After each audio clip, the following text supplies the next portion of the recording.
Hello, ladies and gentlemen of internet land. You're walking with Beau. So welcome to my channel and Walking with Beau, and almost daily walking vlog. Very hot and humid today. I've been walking at night when it's like this, and we have 75 degrees right now, a little bit past 9 o'clock at night, and we've had an exciting weekend, to say the least.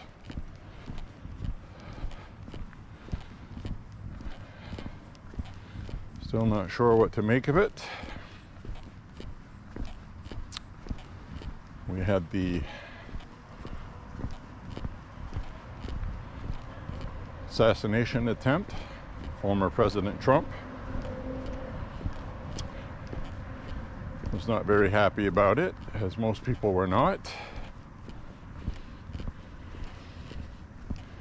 I'll get into a lot of details of it from what I know. Everybody already knows a lot of things. Some things have been accurate, some things have not been. But I'll just start off by telling you what happened from my point of view. I was doing what I usually do on a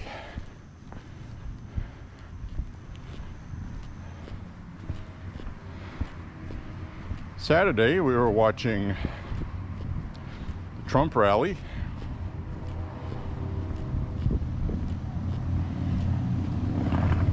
Actually, I was watching it, and so I'm watching Trump talk, and you know, I heard that popping noise. I knew what it was right away. And then the second shot, Trump grabbed his ear, and he went down. Now, when that first happened, I didn't know if he had been shot or not. I knew he wasn't shot in the head, because you can tell when somebody's shot in the head.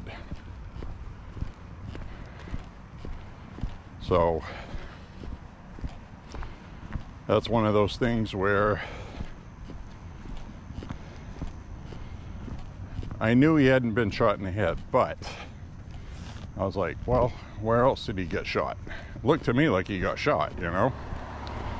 So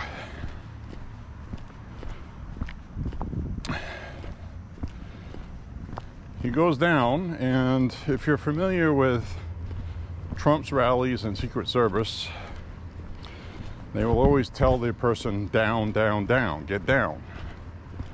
That's the first thing that they teach them to remember if they think they're being shot at. And it looked like Trump remembered that instinctively. And then Secret Service did what they were supposed to do. They covered him up. Now, I've seen a whole bunch of Monday morning quarterbacks on TV getting upset with the Secret Service because why did it take so long for them to get Trump off the stage? It's almost a minute. They don't understand how that works. You don't even have to be an expert on that. Just research it. Just watch the video and listen to what they're saying.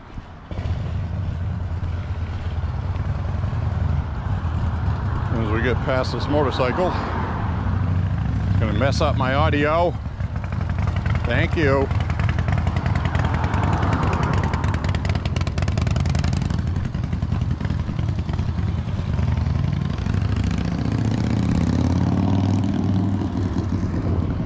Motorcycles. So anyways, Secret Service, what they do is they have a guy that's like the supervisor. He's the guy that was on the stage looking around. He had his hand on his holstered firearm. He didn't pull his firearm because that's not his job. His job is to assess what's going on And they also have earpieces. So he's being told what's going on. Now, when they first surround Trump, you can clearly hear him say, "Hold," and stuff like that. One of the guys that was on top of Trump said, "Let's go." And then this guy said, "No, wait." So they stopped and waited. And then he gave the signal for people to shield Trump in a circle, kind of like putting a meat shield up. And that's their job, to take a bullet if somebody's still shooting. Which is awesome. These guys were amazing. So anyway, they made a circle around him, shielded him very nicely. And then he gave the all clear. The supervisor guy gave the all clear, and then he said, "Okay, go." He's not going to move the person off the stage until the threat has been neutralized. And that depends on the situation. If they would have had a vehicle right there, they would have thrown Trump in the vehicle and taken off. But they didn't. So, and I've watched it several times. There's raw, uncut footage without people yakking over it. And you have good audio. Find one of those and watch it. You can clearly hear that they had everything under control on the stage. They reacted within seconds, took care of everything perfectly. So those guys are not to blame. What people seem to be upset about today, which I find strange at this point in time because it's really not important at the moment, was Biden's head of the Secret Service is a woman, and she's been promoting DEI policies, making sure there are more women on Secret Service details. One of those females had a difficult time holstering her pistol,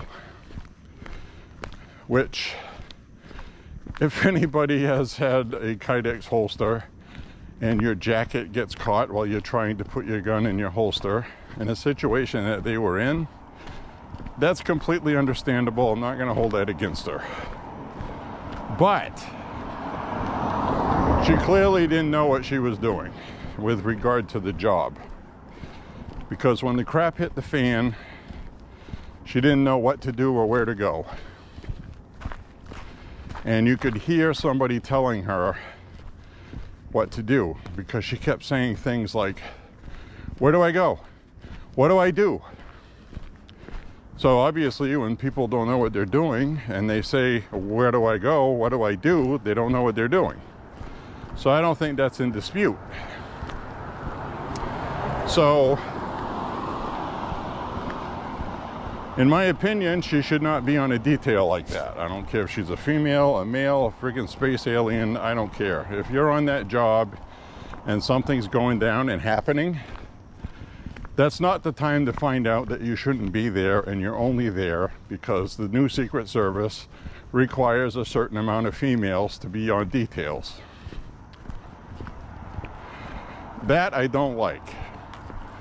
And that may be addressed. I hope the media pays a lot of attention to that. That's part of this new woke nonsense, okay? Now, the shooting itself. An award-winning photographer, you can see him in a floppy hat in the media well out front of the podium, going around snapping pictures. That's his job. Very good at it. He caught a photograph of a supersonic bullet trail just past Trump's head. And it's an amazing shot. It's amazing to me that the person shooting missed him twice. I think initially I thought they had taken 3 shots. I know he took at least 3 shots. And then there were shots after, and I couldn't tell if it was this guy shooting at FBI or it was just all FBI taking this guy out. Whatever the case is, the first 2 shots missed Trump. Okay, that's a fact. The first shot he took didn't hit Trump. Didn't hit him at all. The second shot hits him in the ear. So I don't know if it's because this guy was scrambling around on that roof that he was on, or if it was just adrenaline, because it turns out he's been practicing at a range.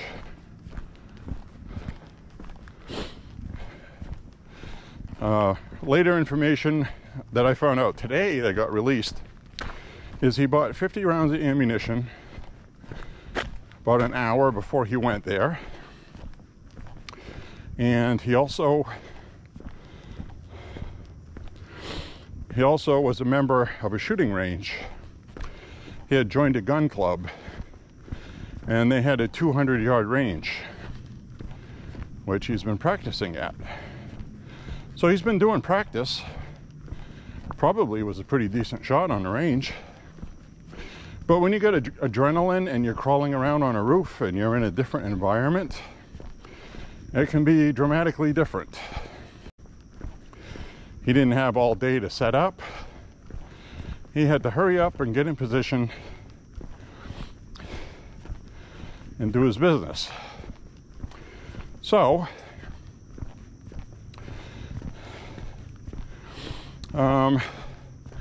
his first 2 shots missed. Even though it hit Trump's ear, if you look at the replay and also photographs online, he had his head in a position where the bullet would have taken the rear quarter of his head out had it hit him. And it was lined up to hit him.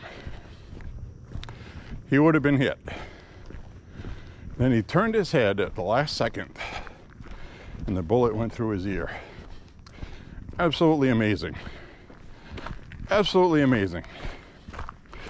You know, and it has to be divine intervention, because I can't imagine, you know, I'll be generous and say it's 150 yards, but shooting at 140 or even 130 with a scope on an AR rifle, that's an easy shot. You know, we're just intermediate, I guess. We're not amateurs anymore. We're intermediate. We're not professional shooters. But we go every weekend, and I can shoot 100 yards pretty easy with a lever gun, just standing there using iron sights with no scope. You know, that's just offhand standing. Now, Sunday, we laid down in prone position, shooting from 130 yards, because the FBI had said it was 130 at first. Some news channel said 140, and another one said 150. So that's neither here nor there. It's not really enough difference to make a difference. And it was interesting, because I was using a red dot, and I think my brother was using iron sights, and it wasn't that difficult of a shot. It really isn't. So if you have an AR rifle all set up specifically for that distance that was, with a scope on it, zeroed, it's an easy shot. So how this guy missed Trump twice out of his first 3 shots, I have no idea. It wasn't a windy day, so he didn't have wind to deal with. So very strange. Well, I don't know what the hell all that vehicle drama was about. Anyways, So it wasn't the most difficult shot. But when you add in adrenaline and your heart's pumping and, you know, you go to the range to shoot, you're relaxed, breathe, you take a nice clean shot. Now, you know, even in the military, a lot of the snipers, you know, they're in their roost or wherever they are in their ghillie uniform, hiding out in the field in prone position. They're all relaxed, they're hidden. This, he was scrambling around on the roof. So now I'm going to get into the roof part of it. Several people saw this guy up there and were yelling at law enforcement.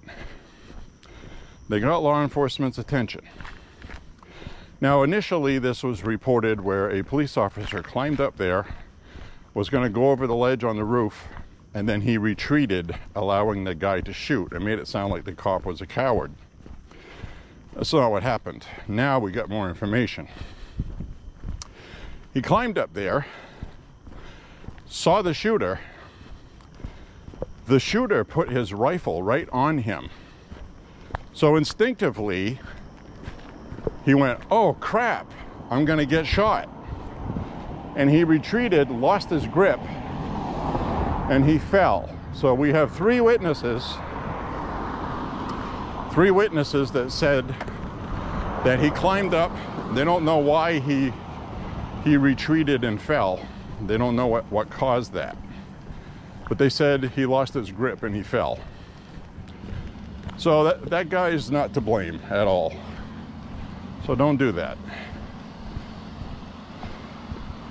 It took a full 2 minutes. 2 minutes from when somebody noticed him to finally get somebody to pay attention. And there's a video circulating online from the 2 sets of video footage that were acquired that were of the crowd seeing the guy on the roof. And you can see the guy scrambling.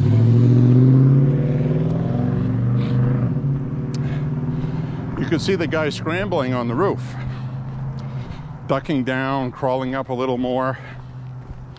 And you can tell he's wearing kind of like army, kind of like boots, fatigues, pants.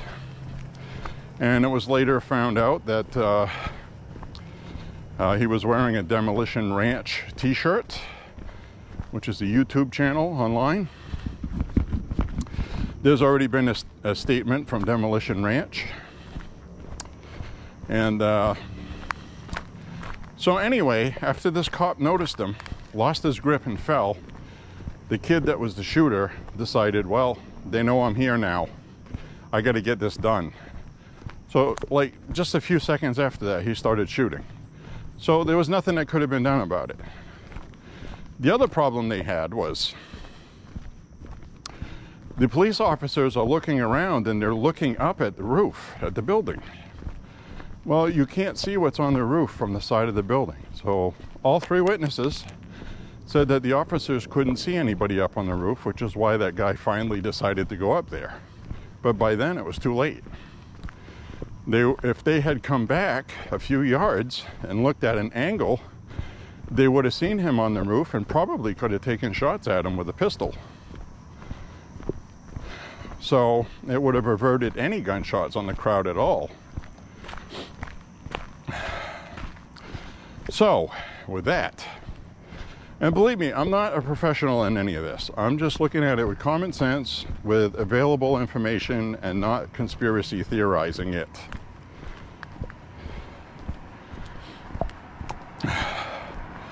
So it is Thomas Crooks, that's his name.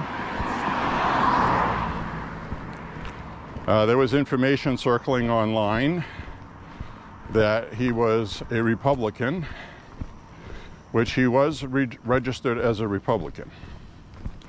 But that doesn't mean anything because Pennsylvania just had a big primary that was in the news. It was really getting promoted by the media.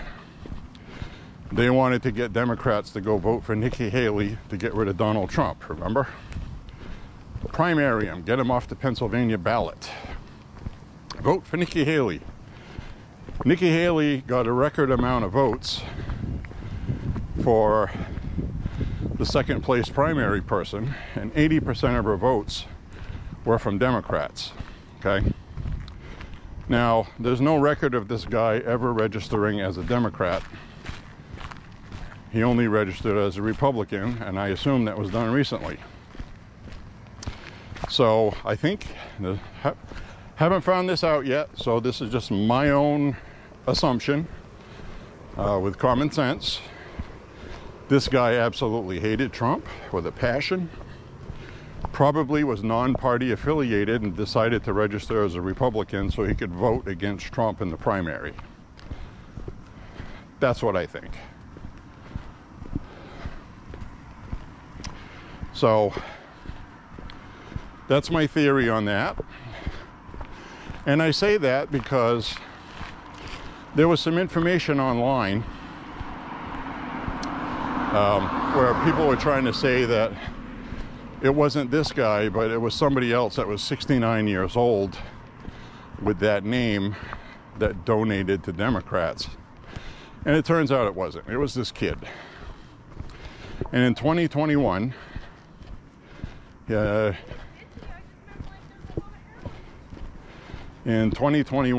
he would have been 16 years old, I think,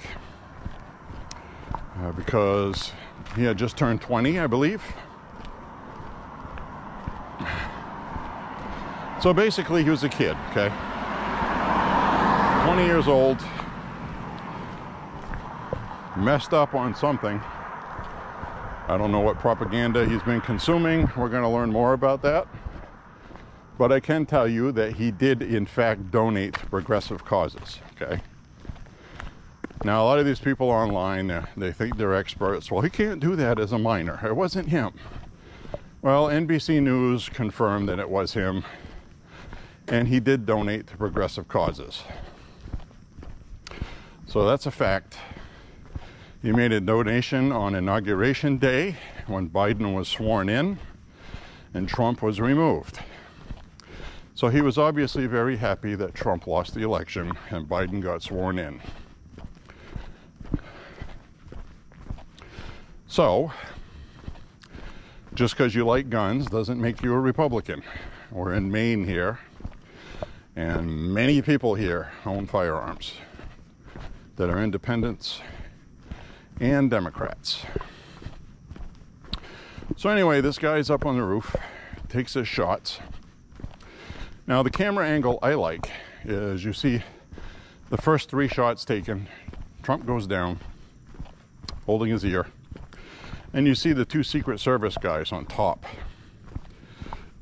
And one of them jumped back, and I think he got shot at. I think that's why he did that. And then they took him out like lickety-split. He was done. Toast. From what I saw, he got a headshot on the side of the head. But we'll find out later. We'll find out later what happened with that. Because he also was shot in the chest, I heard. So he may have been hit in the chest first and then rolled over on his side. And then there was a second confirmed shot to make sure he's dead. But there were several shots fired. And I don't know exactly how many shots the shooter took. I know he initially took 3, and then he got opened and fired on. I don't know how many people shot at him. It looked like he was only hit twice. So this guy might have realized he was getting shot at or was hit and returned fire at agents or something. We're not going to know that till later. There's no video of it, so. All right, now we're going to get down to the meat of it. It seems to be bothering people, and it should. Never mind the DEI chick who couldn't holster her gun, didn't know where to be or what to do. Never mind her for the moment. That really doesn't have anything to do with any of this. It was ineffectual. It didn't affect a damn thing.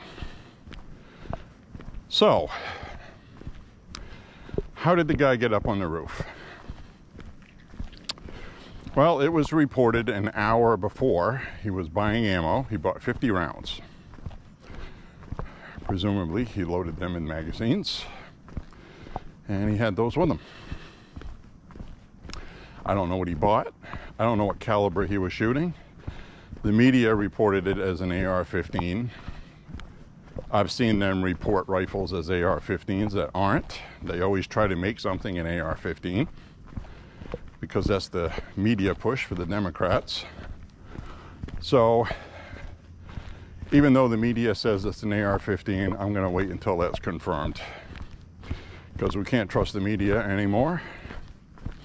They don't know what they're talking about. If you watch CNN, you would have caught on quickly where Wolf Blitzer was vehemently trying to avoid saying Trump, it was an assassination attempt.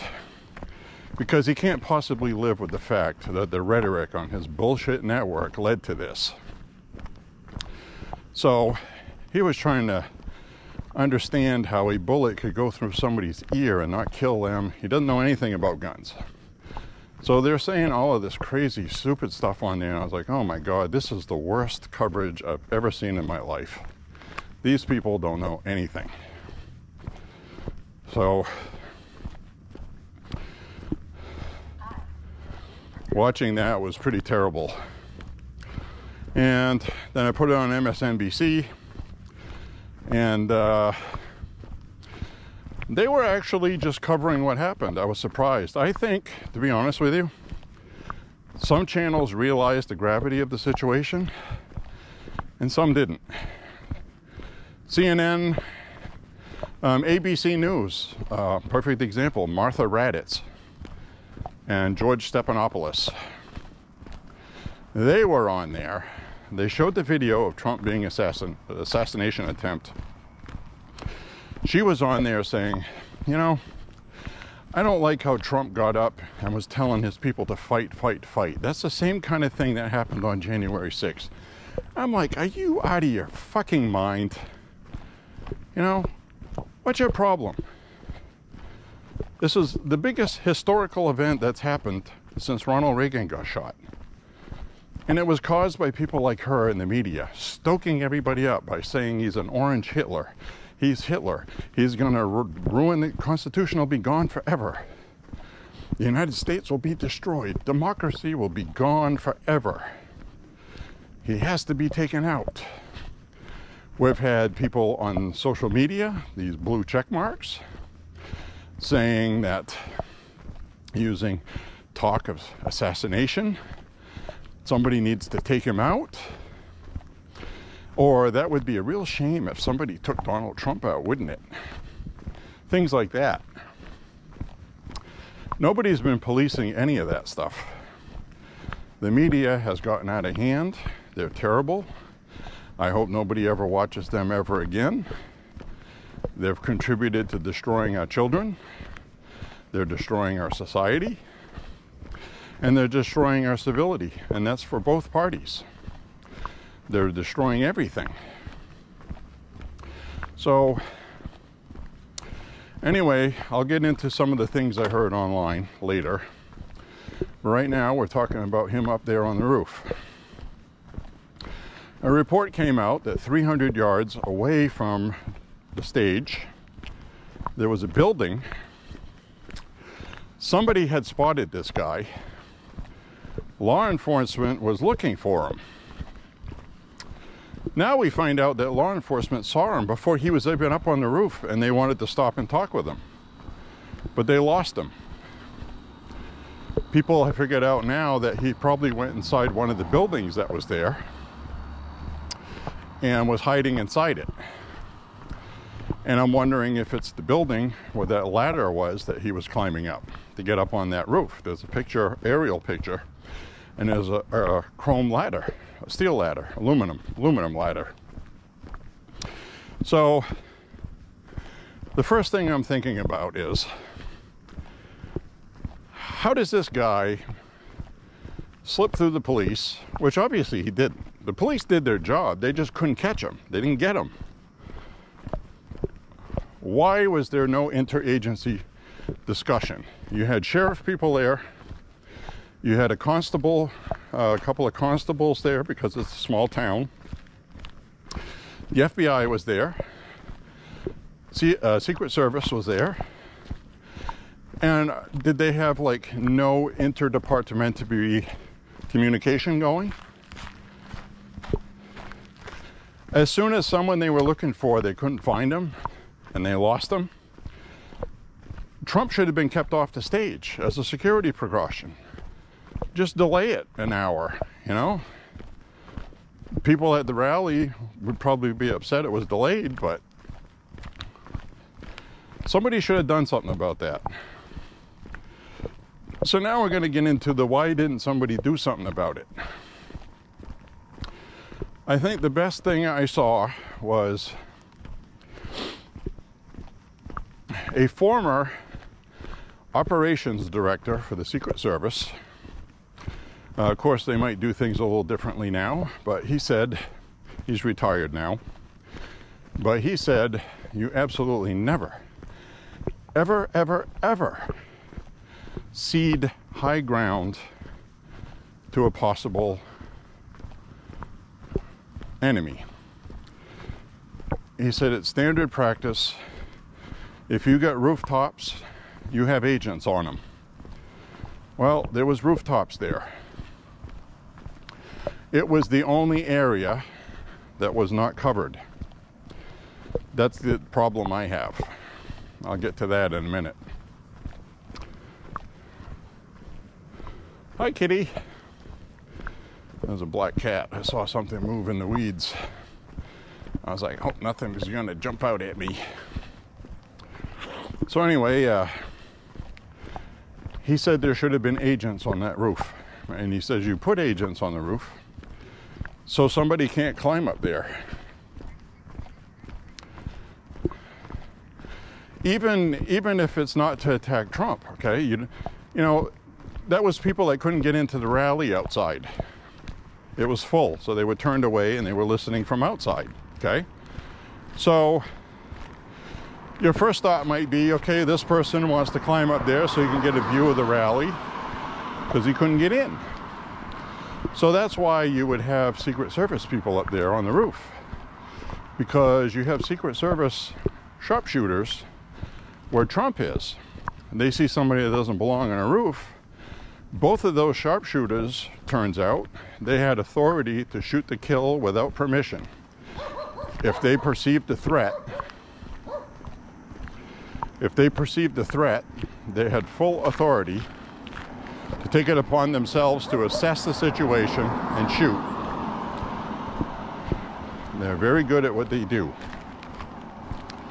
So somebody up there that shouldn't be might very well end up getting shot, whether he was armed or not. So I got a lot of other stuff to get into. This is an interesting discussion for me because I've gone to 5 Trump rallies, okay? I've seen the security at all 5. So I have things to base this on from personal experience, okay? I'm just going to get that out of the way now. I saw him as president, and I saw him at a rally when he wasn't president. So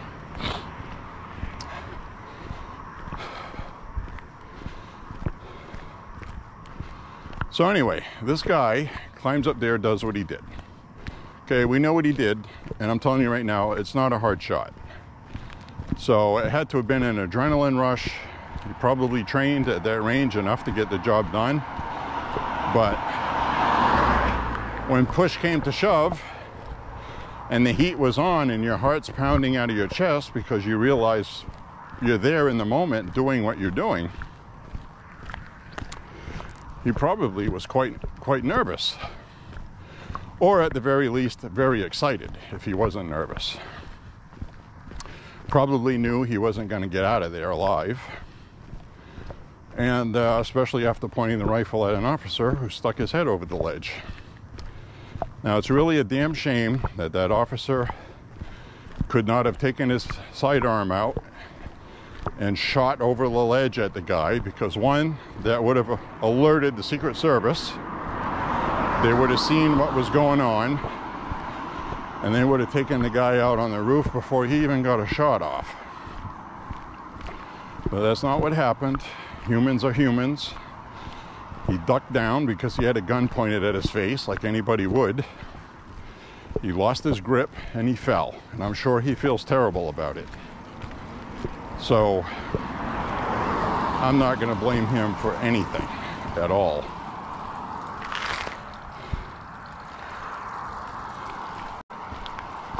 That's just how things go. Now, you have to ask the hard questions. Why was there a roof left open when everything else was covered? You see these houses right here? You know, and let's say Trump is speaking around here. You get 2 rooftops there. The Secret Service goes there ahead of time. They scout the area out. They decide what they're going to have, where they're going to have it. It ain't like they just show up when Trump shows up and everybody just sets up shop. It's scouted ahead of time. Plans are made. People have their assignments. So I'm telling you right now, if that rooftop was not covered, there's only 2 reasons. One, it was an egregious incompetence. Somebody screwed up, overlooked something. Communications got crossed. Maybe you ended up with agents on the same roof that should have been one on one and one on the other. Or 2, and I'll say 2 like Paul Harrell does, with a middle finger, it was done intentionally to leave that roof open because they knew he was going to go up there and shoot. Now, I would hate to think that's the case, but we did have new JFK documents released that indicated pretty much that it was an inside job and we killed the president, okay? Nobody's talking about that because who wants to talk about that? That's horrible.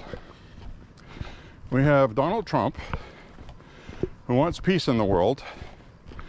He wants to shut down the military-industrial complex worth billions and billions of dollars to contractors and people that want to profit off of war, okay? We have a Democratic Party who feels Donald Trump is a threat to them, and they should feel like that because he is. Not in a physical way, in a political way. Because the people finally have somebody fighting for them instead of an establishment that just does status quo, screws everybody over. Everybody gets rich on insider trading. And they want it to stay that way. Even though we're going broke and we're going to end as a country if we don't fix it. So they want Trump out. He is damaging the war effort in Ukraine with NATO funding. European countries don't want to pay it. They want the United States to pay everything. So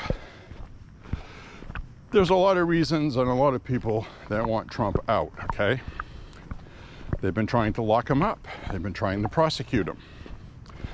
They've been trying to make him go away. They've been trying to end him, where voters would say, I'm not voting for a convicted felon. Now, today, he's estimated to be, in some polls, 6 points ahead of Biden. This was before the assassination attempt. Guess what happened in 1980 when Ronald Reagan got shot? Was it 82? I think it was 82. Ronald Reagan's poll numbers went up 22 points. The country rallied around that. And he ended up winning his re-election in one of the biggest landslides we ever saw. Walter Mondale got 4 electoral college votes. Just 4. You know, and that's 4 more than everybody else that didn't run, okay? That's pretty bad. So, we're going to see a poll bounce probably next week. I saw a ridiculous NPR Marist poll before the rally Saturday that said Biden was ahead of Trump by 3 points, and everybody's like, come on, what a joke. So most of the polling still has Trump ahead. The lowest poll I saw was 2 points. Some said 4. Some said he was ahead by 6. Rasmussen says he's ahead by 9. And Rasmussen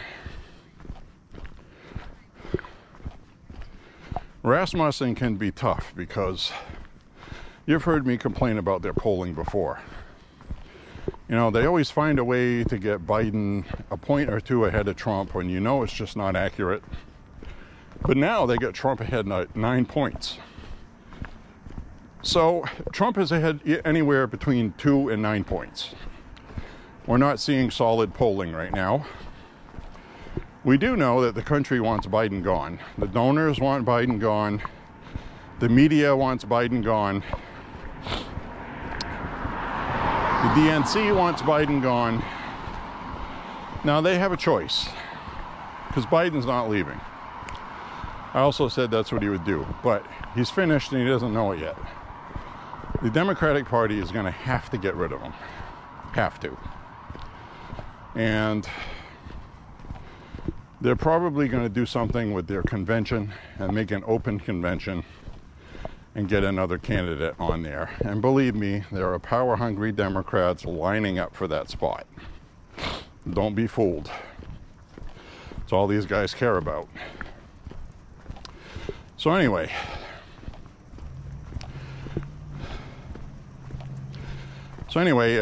okay, Trump gets shot, goes down. I'm watching and literally my heart is pounding in my chest. I'm like, please God, don't let him be shot. This would be the absolute worst thing that could happen to this country right now if Trump died from an assassin.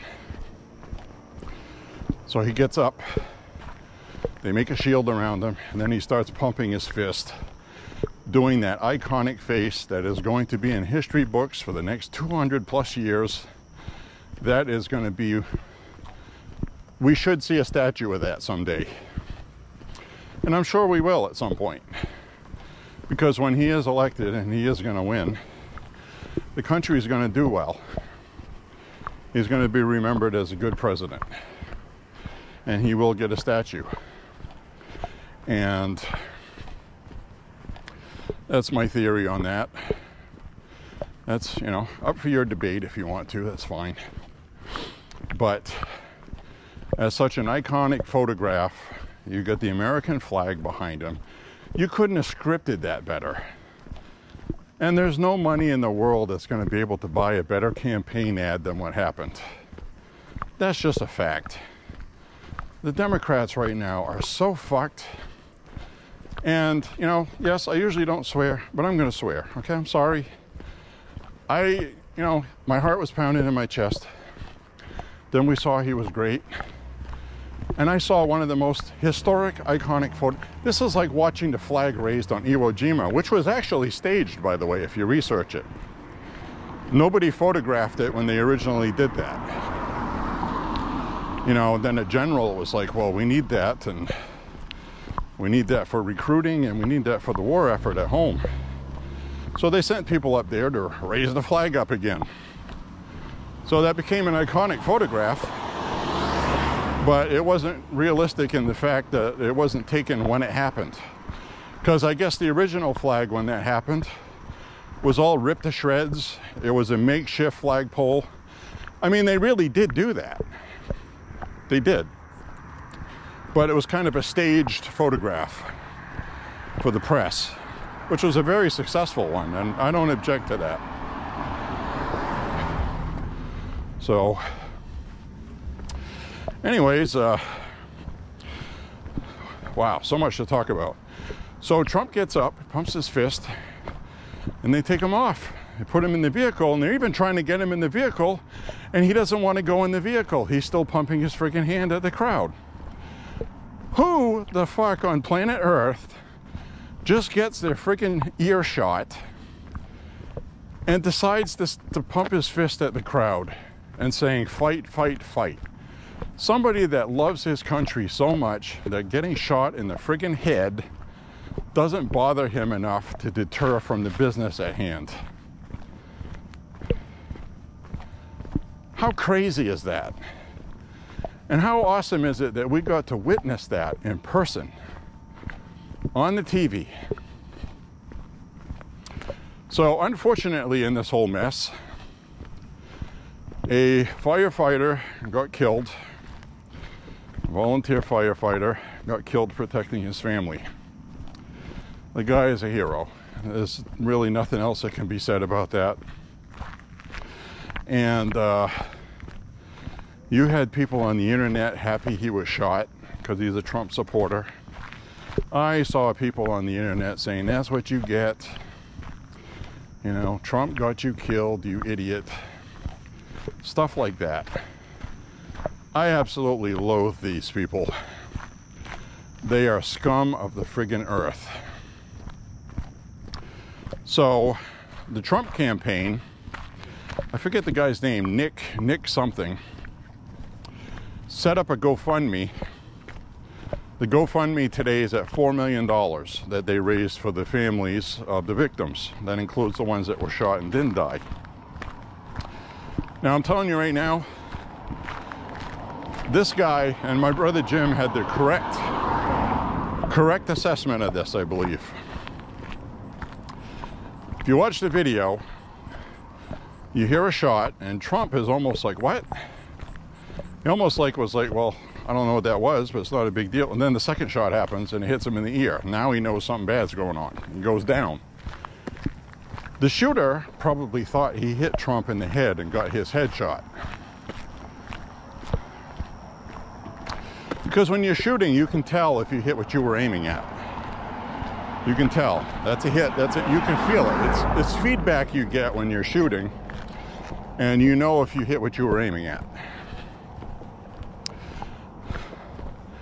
Now, I got another theory about why this guy missed, and why I want to find out what he was using for a rifle. I have a theory about that.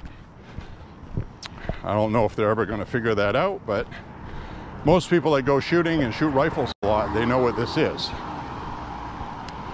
When you go shooting and you shoot a cold barrel, your first couple of shots until the barrel warms up are off ever so slightly because you're shooting with a cold barrel. My Marlin lever action gun does that. My Henry does that.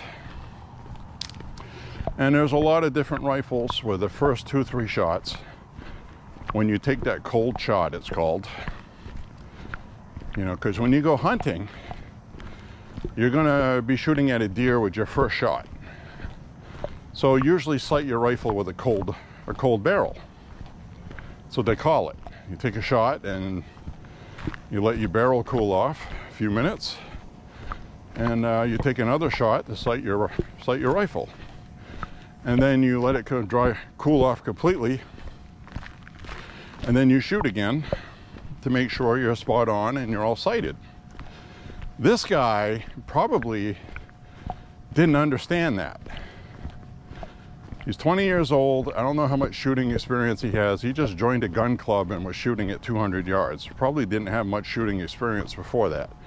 Found out his father bought him the rifle, because you can't buy a rifle under 21 years old anymore. So I found out that his father bought him that.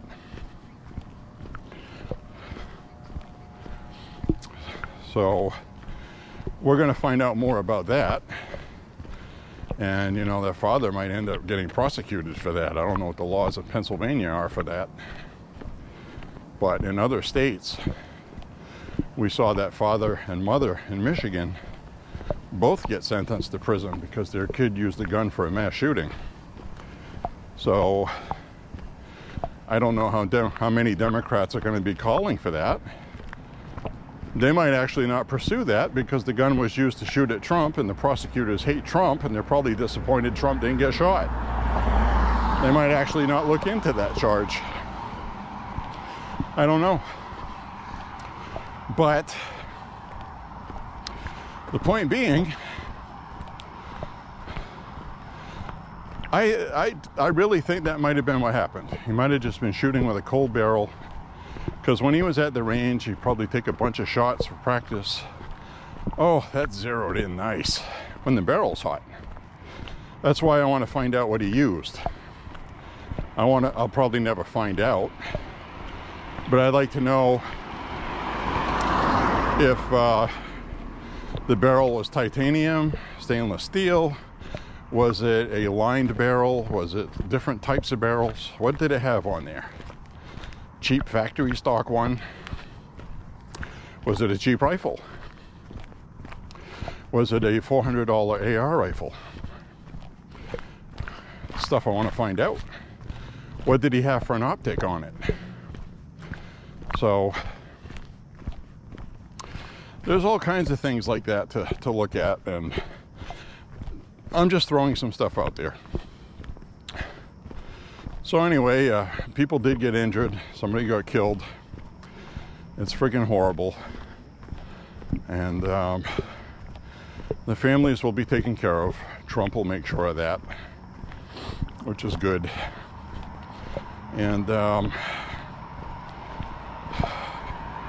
Kid Rock donated $50,000 to the kid's family, to the family. Not the kid's family, the family of the guy, the firefighter that was killed, you know, because he's got a wife and kid, and he died by shielding his wife and kid. There's nothing more honorable than that. Nothing. So, what an amazing weekend. Now, personally, I was shaken up by it. I was upset. We had to go shooting Sunday, and you know, I just wanted to watch the Trump rally like I would normally do, and that happens. Spend the evening trying to get information online, and actually watched cable news, which I've not watched in forever. I don't watch it on cable. I watch it, well, I have sources. I'll just leave it that way. And so it's not something I usually watch. So one of the first things I watched is this panel talking on CNN, and they were talking about how there's so much hatred and vitriol right now, and that people are going to have to do better, and the media is going to have to stop promoting the dictator stuff and the orange Hitler, and, you know, for years that's all we've seen. Punch a Nazi. If they're wearing a red MAGA hat, it's okay to punch them. That's all we've been seeing for 9 years now. This 20-year-old that did this shooting was 11 years old when Trump was elected into office. Think about that. So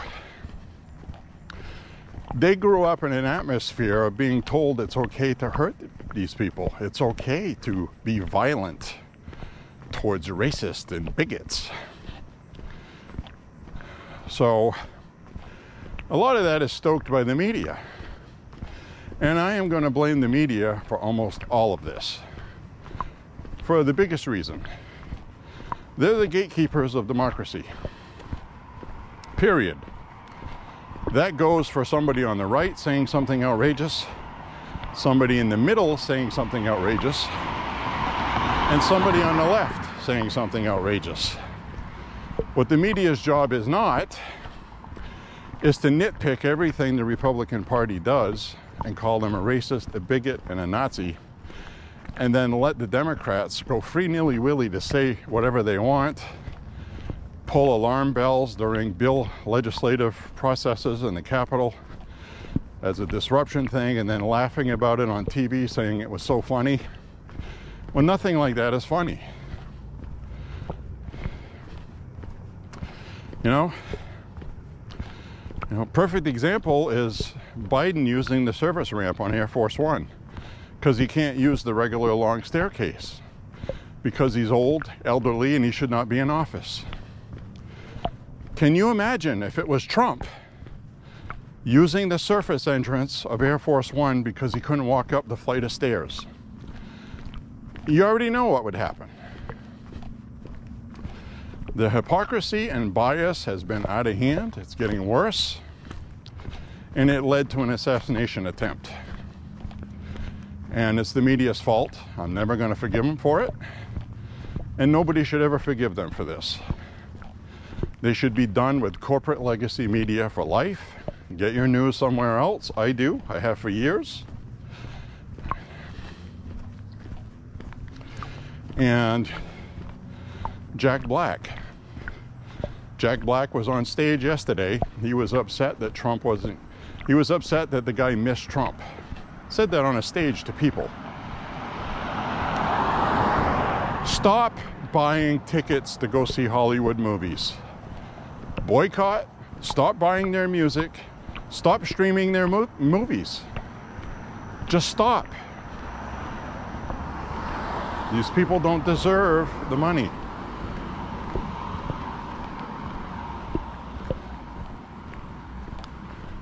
So, you know, that's where we're at right now, and it's not good. We got this guy across the street. He put his flag out. He's a Republican over there. He understands. So,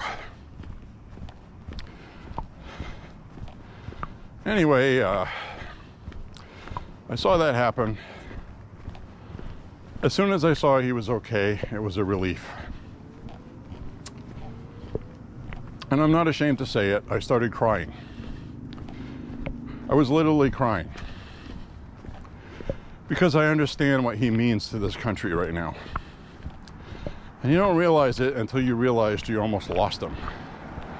That this was our last chance to have an America that you and I grew up in, that no longer exists. Well, it still exists.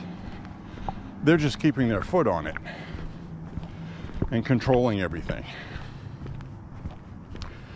And when I think about this guy, here's this friggin' billionaire, 76 years old. Could have just said, you know what, I'm done. This is, you know, they've been coming after me. Okay, I'm not running. I quit. I'm gonna go play golf and sit on my fucking gold toilet seat and enjoy life. Good luck, everybody. I'm gonna die in a couple of years anyway. Who gives a shit, right? Well, he went out and took a bullet for us, okay? That's what he did. Because he loves his country. And if that doesn't make you cry that he has gone through everything he has gone through for us, okay? For you, for me, for your kids, for your mom and dad, for your uncle, or any relatives that have been killed in combat fighting for democracy, fighting for this country that they're destroying. If that doesn't make you cry that he went and did all of that, go through all of this, with all the money he's lost on this. He spent $200 million already on legal fees fighting this stuff that he's never going to get back. So, pray for this man. I gotta share something with you that's crazy. I don't know who the hell the guy was, but I guess he's known in some circles by somebody. Kind of a chubby, bald-headed guy.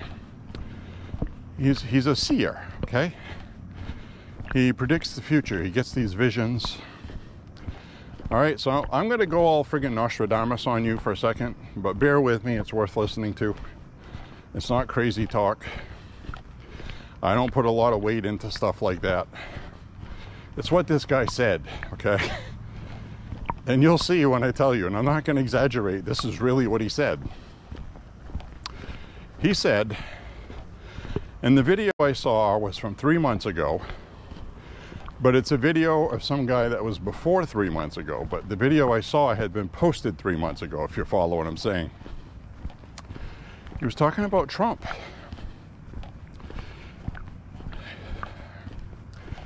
I'm just going to give it to you.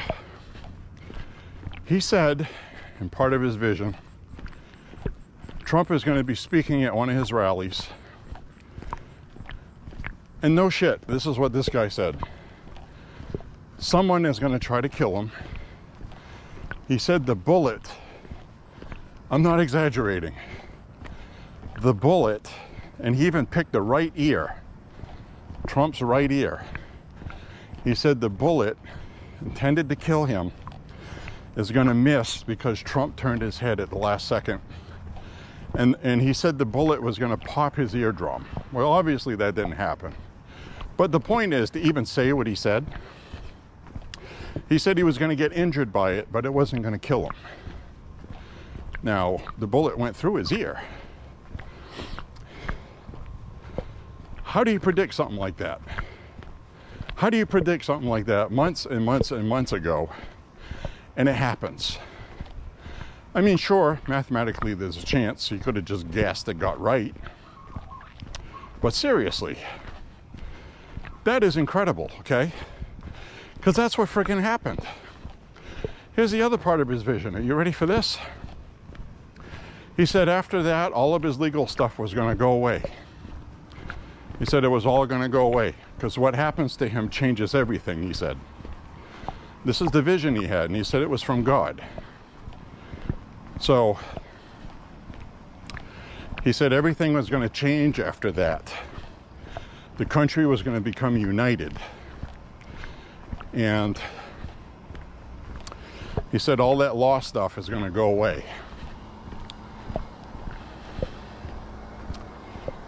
He said everything was going to change. The media was going to be different. And then he said that Trump was going to win the election. He said Trump was going to win because the patriots of this country got behind him. And he wins. And then that's all he really talked about. How is that for holy friggin' shit, right? That's what this guy said.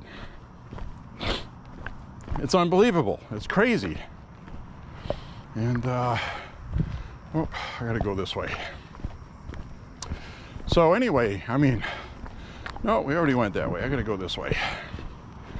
I'm trying to remember which way my reversed route is.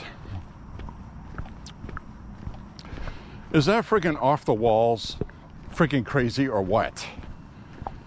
That's what the man said. And that's what happened. The media right now has the Democrat young voters absolutely angry as hell because now they are being dismissive of Trump. They are being enablers now. They're so mad at ABC and they're mad at NBC. They're absolutely angry that they are allowing Trump to get away with why he was shot and this and that. And it's crazy what's going on. The media was like flipping a switch. I think the CEOs of these companies sent out a memo and said, look, that stops now. This is ridiculous. We can't have this.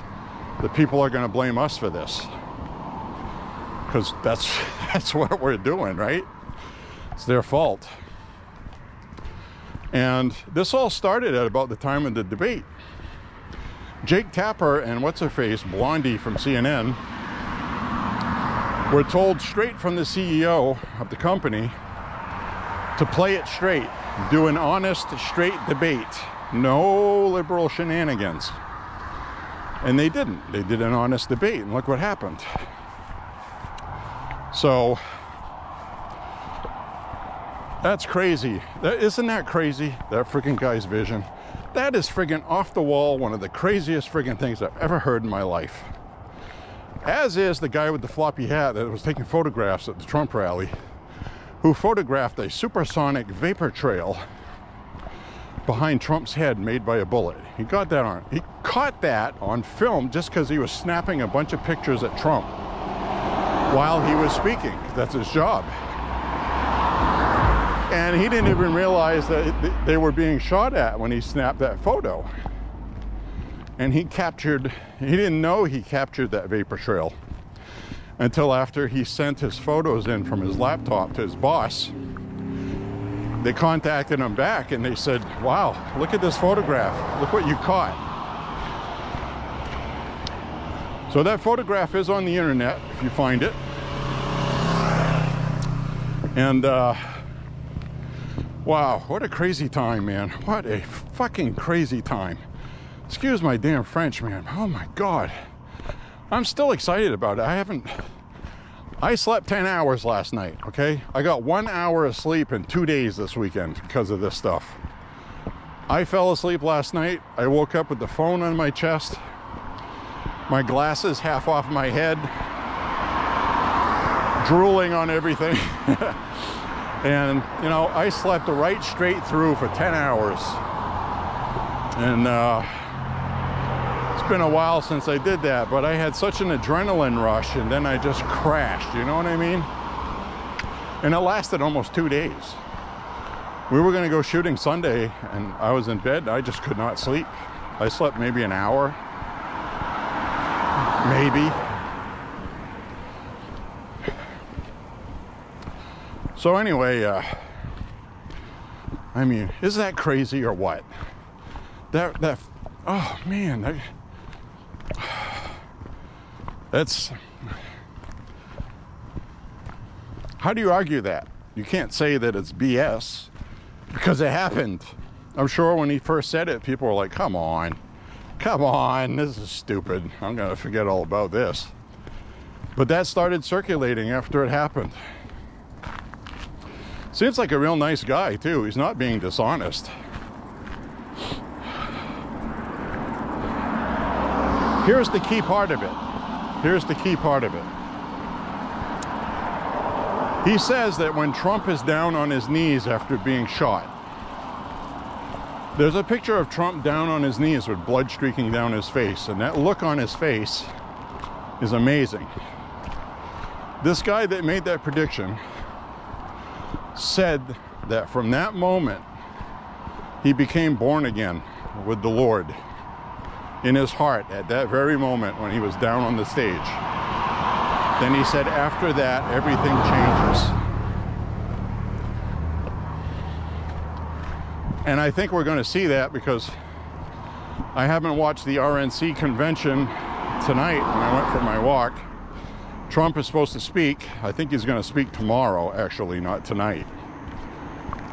So I decided to go for my walk because I haven't walked for 2 days. I had to get a lot of this stuff out there. And, but holy crap, man, this freaking guy predicted this. And it's real. It's freaking legit. All right? It's not a hoax. It's not BS. It's crazy. So anyway, he says that Trump is going to be born again with the Lord at that very moment, and the Lord's going to have his back like he didn't already, right? So either there was divine intervention to spare Trump, or that guy shot with a cold barrel. Because when you shoot with a cold barrel, you're still sighted, you're still on target, but you're a whisker off. It's not like a dramatic amount. But this guy, obviously, I think my brother Jim had it right. He thought Trump was hit and went down, and then he just started shooting at the crowd. Or at the FBI agents, returning fire on him or something. I don't know exactly what happened. But it didn't take him long to neutralize him. So I need to know why that one roof was left empty. Why would they do that? When they go to these things ahead of time, scout everything out, do aerial assessments from a helicopter. It's not like somebody just walks around and says, okay, this guy here, that guy there. No, they do a full satellite assessment. They have satellite imagery. They go up in helicopters. And this is the part of the conversation I wanted to get into because I've been to 5 Trump rallies. I watched the Secret Service set up on a rooftop. This woman had a long gun case. It looked like a guitar case, square one, rectangular. Everybody has gun cases. This one looked pretty nice. She took a nice rifle out of that with a nice scope on it. She was loading a magazine before the rally. And she was setting up her equipment, put it up on the bipod. And I watched everybody set up. I never felt safer in my life. I knew nothing was going to happen at that event. Okay? That's how I felt at the rally. I saw all the police presence. I saw all of the Secret Service. I saw everything. I saw the Osprey fly in, and the Osprey that flied in, or flew in, they did a flyby. I don't know what equipment they run. Maybe it's heat detection, maybe it has special equipment where they could see things you can't with the naked eye. I don't know what they had, but they obviously did some kind of flyby to scan the environment before Air Force One would fly in. The Secret Service had scissor lifts set up. These scissor lifts went up 2 or 3 stories tall, and they had a guy with a sniper rifle lying in a prone position, ready for action. He was at his rifle at all times through the entire rally. We must have been there 4, maybe 5 hours, and I swear to God, these guys did not move. They stayed at their rifle, okay?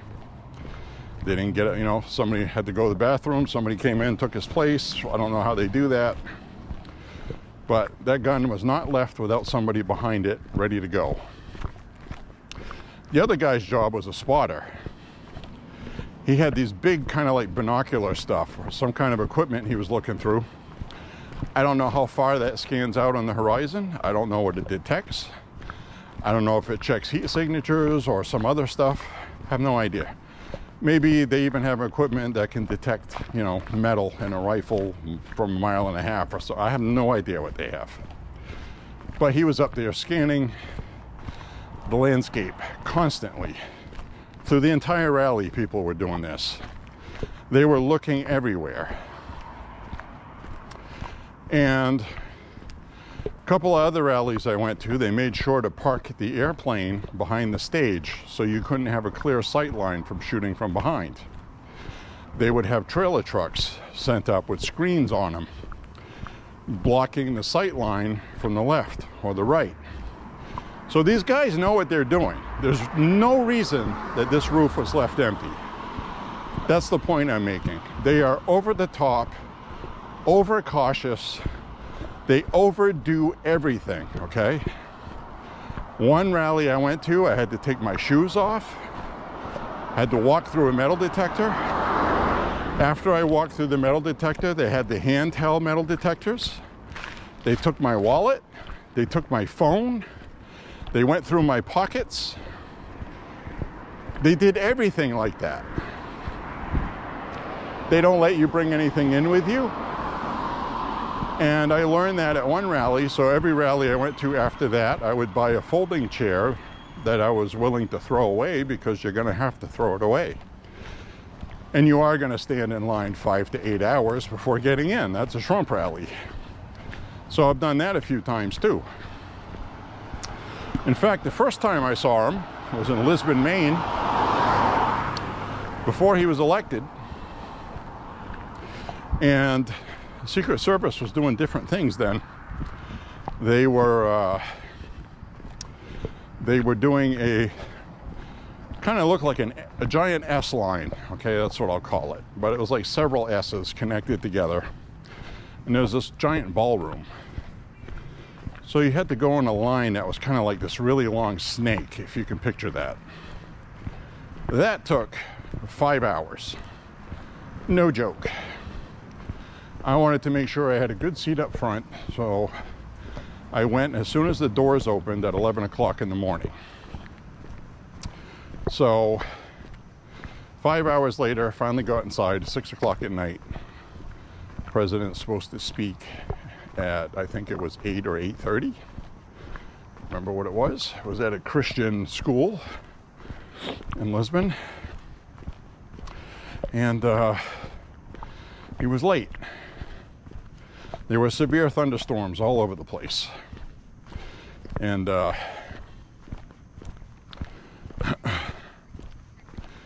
So he was doing 4 rallies that day, and his plane was getting delayed because of thunderstorms. Finally showed up. It was the day, it was an iconic historic day. That's another historic moment I've had. That was the day that James Comey reopened the email investigation into Hillary before the election. So I was there at that rally where he first talked about it. Very exciting. I actually have that video on my channel. If you look in the politics playlist, you will see a very short clip of Trump coming in Lisbon. You'll see the seat I had. There's a whole bunch of cheering. That was in 2016. 2015, I think. No, 2016. He got sworn in 2017. So anyway, that video is on my channel and that playlist for politics. All right, so as is another rally I went to where you get Air Force One and all that stuff. I videoed that. That was amazing. So, whew, I gotta catch my breath. So, that particular rally, that first one, it took like 5 hours to get in line. Then I'm out on a hard concrete floor waiting for a few more hours. I don't think he showed up till 10 o'clock, which was fine. So all in all, I spent 8 to 10 hours waiting in line altogether, and it was worth it, okay?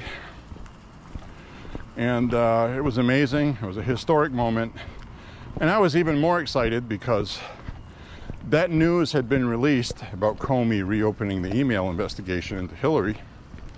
We were asked to stay there if we minded being part of the audience for the Sean Hannity show live interview with Donald Trump. So I'm like, come on, yeah, of course I am. So I waited around a couple extra hours for that, which never happened. They had the Fox News truck outside. They were all set to do it. He was going to do a remote video interview with Hannity, who was in New York. And they had set up a couple of chairs and some lighting. So we were sitting there waiting, and it got canceled because of the weather. He had another rally to do in Minnesota, I think, that night. And he ended up doing the one in Minnesota, and I think that ended past 1 o'clock in the morning. And so, you know, we missed out on that, but it was still, you know, it was a historic moment. I'll always remember it. And one of the ones in New Hampshire, Trump was about 20 feet away from me, waving. Absolutely wonderful experience. So close. You know, and I love this guy. I love Donald fucking Trump, okay? This fucking guy put his life and his fucking shit on the line for me. That is to be respected eternally. I would die for Donald Trump to protect him. And I think a lot of people would. You know, when I first started this channel, I couldn't say something like that, which is another thing that's changed to this weekend. I've been seeing people online saying, wow, I live in San Francisco. I saw 3 people wearing a MAGA hat in San Francisco, they said. Couldn't believe it. I think a lot of people now are coming out. The silent majority, I don't think is going to be silent anymore. I think after this happened, I think a lot of people are going to say, you know what, fuck it, you know? Fuck it. This is our country, not theirs. I'm not going to hide like a coward about who I like or who I'm going to vote for. And I think you're going to see something change with that.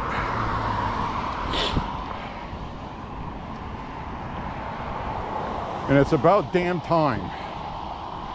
It's too bad it took somebody getting shot at. That's where we are, right? We got to get this place back on track here, folks. We just do. Right now, it's an absolute priority, necessity for every damn mother bleeper out there to get off your fucking ass and vote. Get people you know that have never voted. Get them to vote. We have to get rid of this cancer in our country.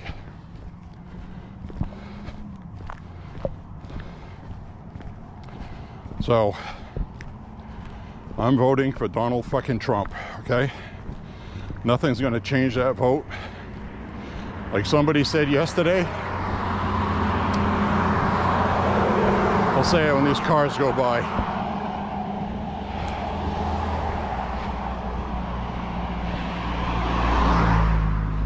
I will walk over red hot coals unarmed through a fucking Chicago hood to go vote for Trump at this point. That's what the person said. And I was like, yes, that's how I feel about that.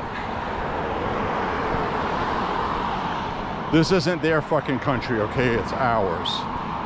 Yours, mine, Donald Trump's, your fucking neighbor, even your dumb neighbor who has a fucking Democrat flag out on his fucking lawn. We'll win this fucking thing for him because he just doesn't understand what the fuck's going on today. Excuse my French, man, but you know, this stuff burns my ass.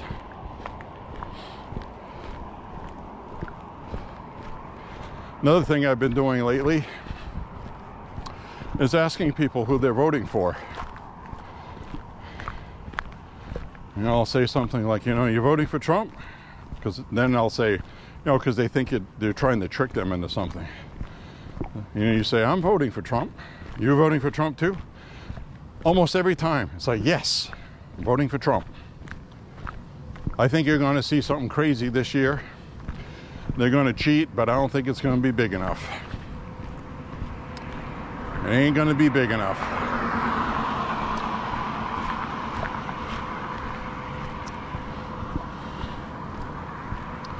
Saw an interesting poll today that's relevant. It's not an election poll. It's a favorability poll among people in your own party. Donald Trump right now, according to this poll I saw, has 71% approval in the Republican Party. By the time the election comes around, it's going to be more than that. But he's at 71%. There are some Republicans that don't like Trump, they hate Trump, and they're not going to vote for Trump. They're going to do a write-in because they're not going to vote for Biden either. That's fine. That doesn't hurt us. On the other hand, Biden's approval right now with Democrat voters is 32%.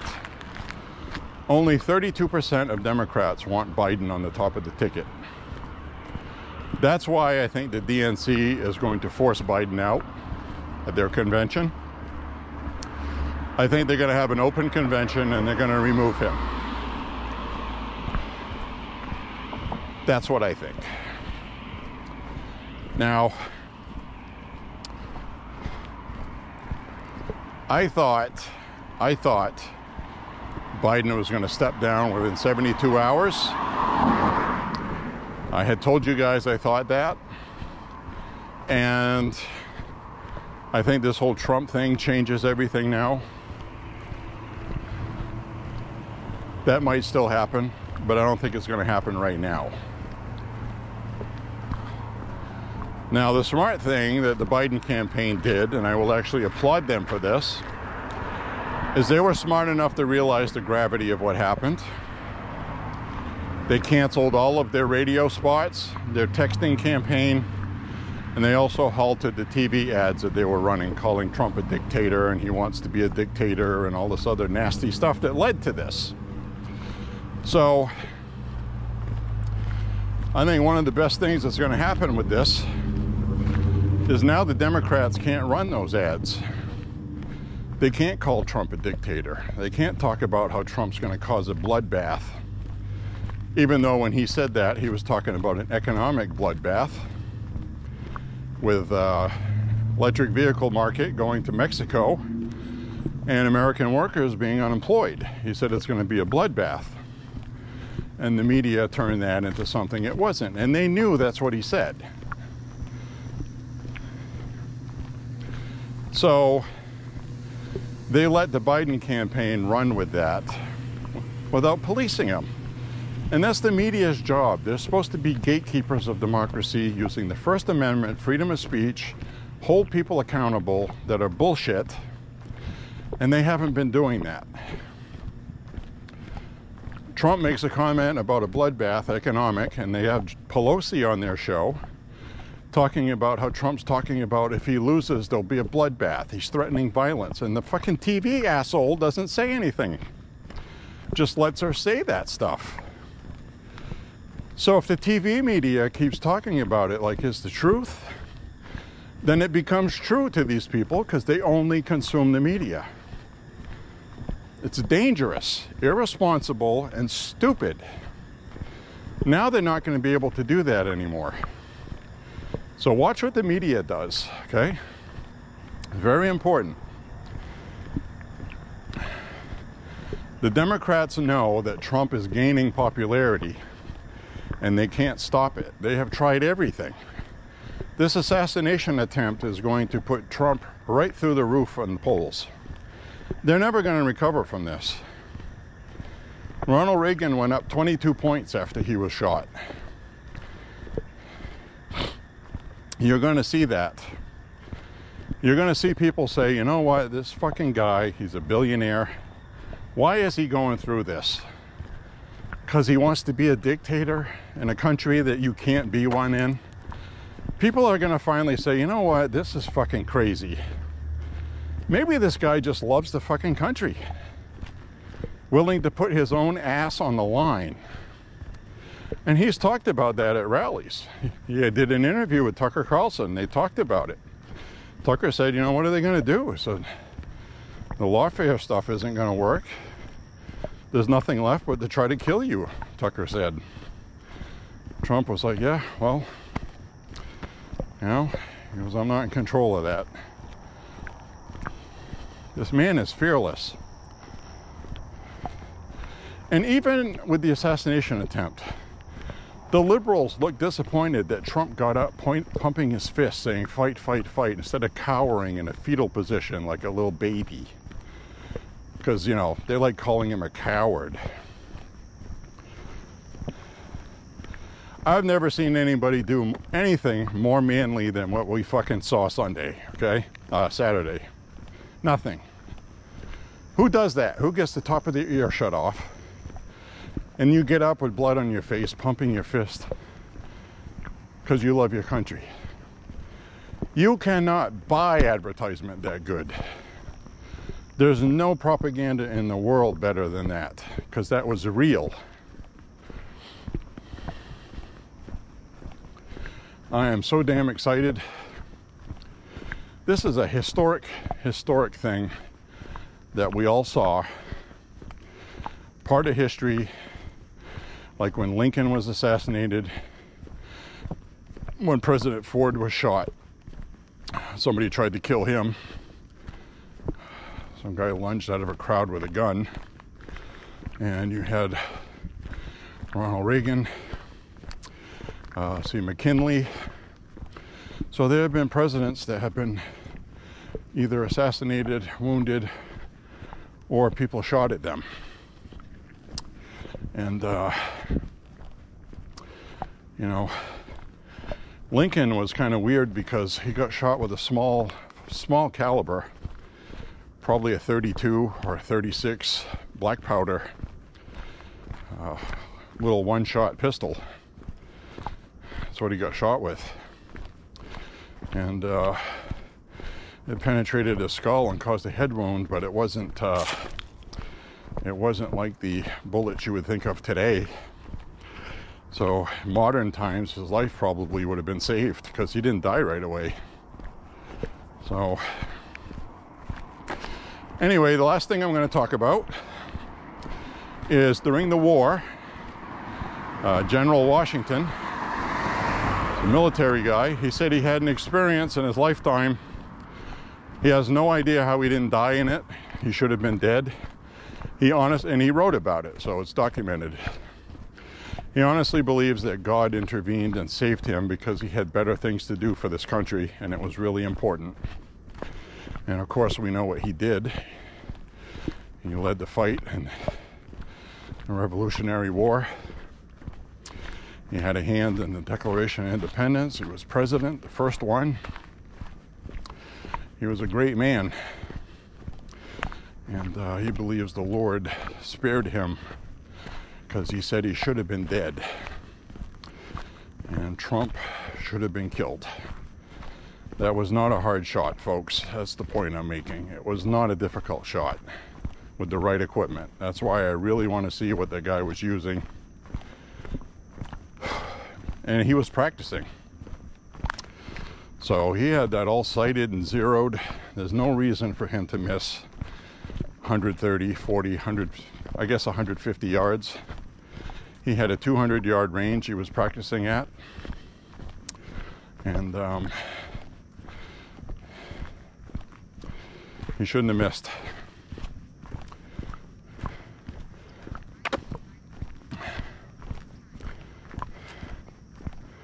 I think what happened was that cop stuck his head up over the edge of that roof.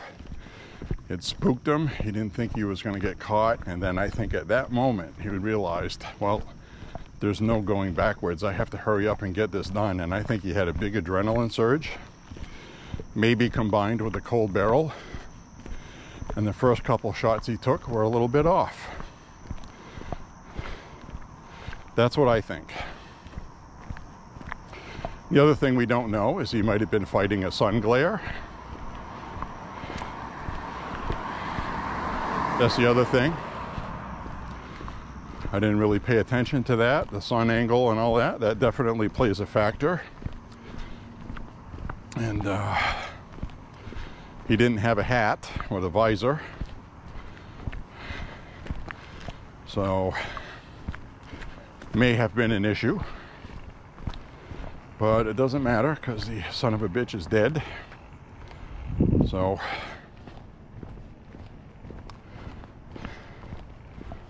but, you know, there we have it, folks. I got about a little ways left with you on here. I hope you enjoyed the talk tonight. We're coming up on, we just passed 5.5 miles. Went by kind of quick. Hope you enjoyed the talk. I'll definitely be finding out more information, as you will as well. And we'll get this all figured out. And I just find it hard to believe that the Secret Service could be this negligent and incompetent to leave a roof. I think it's the only roof with a clear sight line to the stage where he was at. So this is very bad, okay? But I'm not going to jump to conclusions. We'll get more information. That former operations director I told you about, the Secret Service, said they will own it. They'll find out what went wrong. And he said they'll take responsibility for it. Quick poll that they did today, 22% of the public has confidence in the Secret Service now. 22%. That's down from 70% in just one incident. So this sends a very bad message to the rest of the world. Maybe somebody wants to get rid of Biden the same way. I'm telling you right now, if you ever see anything or hear about somebody online threatening to get rid of Biden, you need to notify authorities, okay? That's not who we are as a country. I don't like Biden as a president. I think he's evil. I think he's a son of a bitch. Nobody's going to get killed in this country like that, okay? It's just not going to happen. That's not who we are. That might be who they are, but that's not who we are. So if you hear something, say something, okay? Very important. No BS. Do the right thing. So anyway, I'm gonna walk down here. Oh, they fixed the street light over here. All right, I got my street light back. Now you guys will be able to see. I'm going through here before and it was dark. So we have all of this stuff going on. It's very exciting. Trump's going to win the election. Absolutely convinced of that. Absolutely. When the polls come out after this happened, they're not going to want to report it. And I think the whole ball game changed Saturday for the media and for everybody. This gave a really big shake-up to everything. And I think that has to do with the vision, that stuff that the guy in that vision was talking about. Nothing's going to be the same after this. They've been doing this for 9 years, okay? 9 years they've been doing this, dividing us. And they started at that before Trump even ran in 2015. When Obama was president, we had people trying to kill police officers in Dallas when Obama was president. We had race riots when Obama was president. This is nothing new. This has been going on for a long time. They've been stoking division in this country, the media. The Democrats feel like it's a political tool they can use to win power, and they're using minorities to do it. And it's a damn shame. I don't know any Republicans that don't like minorities. They're not racist. So I don't know how people can watch this stuff every day and come out of it thinking somebody else hates them. Why would they keep going back to that? Why would you let your kids watch that? You know, they teach it in school. This all has to change. And I think if there was something nefarious that went on with the assassination attempt, it's because Trump said he is going to police these agencies that have been out of hand, running themselves, unchecked, ungoverned. And I think some people want to keep things the way they are. He also said he's going to get rid of the Department of Education as we know it now. And it's going to focus on teaching kids stuff they need to succeed in life. And there's not going to be any more of this fucking bullshit poisoning kids' heads. This is an amazing time. And we're a part of it together. And we're all going to see this. I am so excited. You need to get excited. You need to really treat this like an election you have never had in your lifetime. Everybody always says that, but this is what we got to do right now. Right?